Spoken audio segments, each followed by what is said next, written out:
Assalamualaikum warahmatullahi wabarakatuh. Halo adik-adik, apa kabarnya kalian?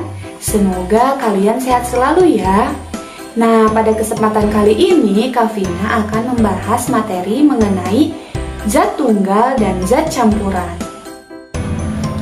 Nah, sekarang coba kalian perhatikan lingkungan di sekitar kalian. Pasti ada banyak sekali benda-benda di sekitar kita, bukan? Nah, benda-benda di sekitar kita itu disebut dengan materi. Apa sih itu materi? Jadi adik-adik, materi adalah segala sesuatu yang menempati ruang dan mempunyai massa. Materi yang ada di sekitar kita itu banyak sekali. Misalnya, kalian perhatikan lingkungan yang ada di sini. Ada papan tulis, ada rak buku, ada jam, ada buku, ada foto, dan lain sebagainya. Nah, materi yang ada di alam semesta ini banyak sekali jenisnya, dan masing-masing materi memiliki sifat-sifat khusus yang membedakannya dengan materi yang lainnya. Materi dikelompokkan menjadi dua, yaitu materi berdasarkan wujudnya dan materi berdasarkan zat penyusunnya.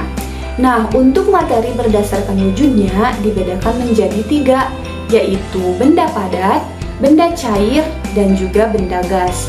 Sedangkan untuk materi berdasarkan zat penyusunnya dibedakan menjadi dua, yaitu zat tunggal dan zat campuran. Nah, pada pembahasan kali ini kita akan membahas mengenai materi berdasarkan zat penyusunnya, yaitu zat tunggal dan zat campuran. Nah, adik-adik, adakah yang pernah mendengar zat tunggal? Apa sih itu zat tunggal?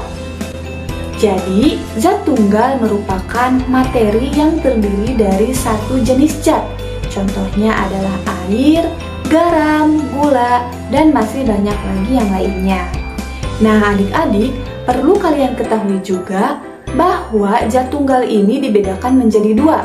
Yang pertama ada yang disebut dengan unsur, dan yang kedua ada yang disebut dengan senyawa. Apa sih perbedaan dari keduanya?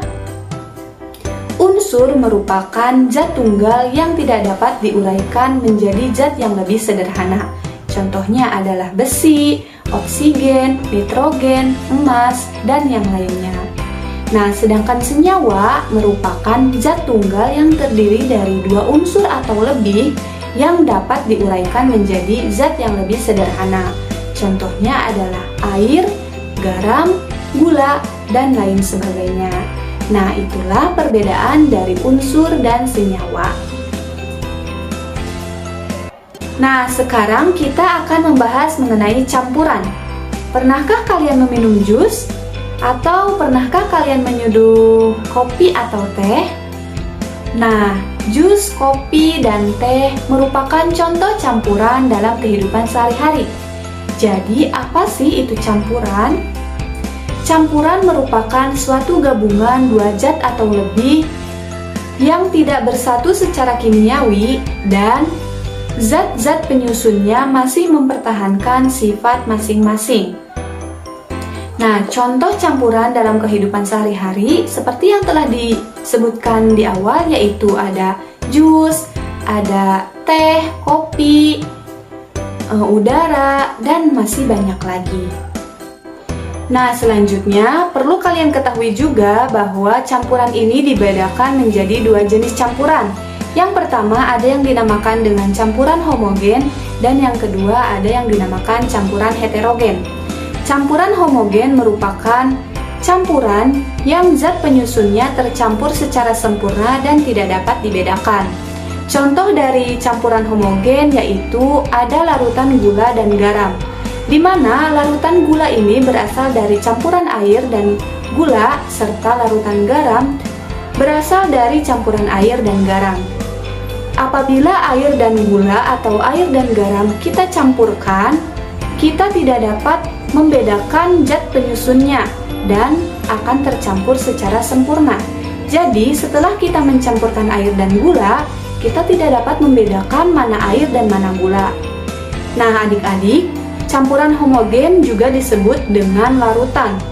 Di dalam larutan ini terdiri dari zat pelarut dan zat terlarut. Zat pelarut merupakan zat yang terdapat lebih banyak di dalam larutan, contohnya adalah air. Sedangkan zat terlarut merupakan zat yang terdapat lebih sedikit di dalam larutan, contohnya adalah garam dan gula. Selanjutnya ada campuran heterogen. Apa sih campuran heterogen itu? Jadi, campuran heterogen merupakan campuran yang zat penyusunnya tidak tercampur secara sempurna dan masih dapat dibedakan. Contoh dari campuran heterogen ini adalah campuran air dengan kopi dan campuran air dengan pasir dan lain sebagainya. Nah, pada campuran air dengan kopi, kita masih dapat melihat endapan, sehingga kopi dan air akan terpisah, tidak menyatu secara sempurna. Nah, karena itulah disebut dengan campuran heterogen. Nah, sekian pembahasan mengenai materi zat tunggal dan zat campuran. Semoga adik-adik dapat memahaminya dan semoga bermanfaat. Sampai jumpa di lain kesempatan. Wassalamualaikum warahmatullahi wabarakatuh.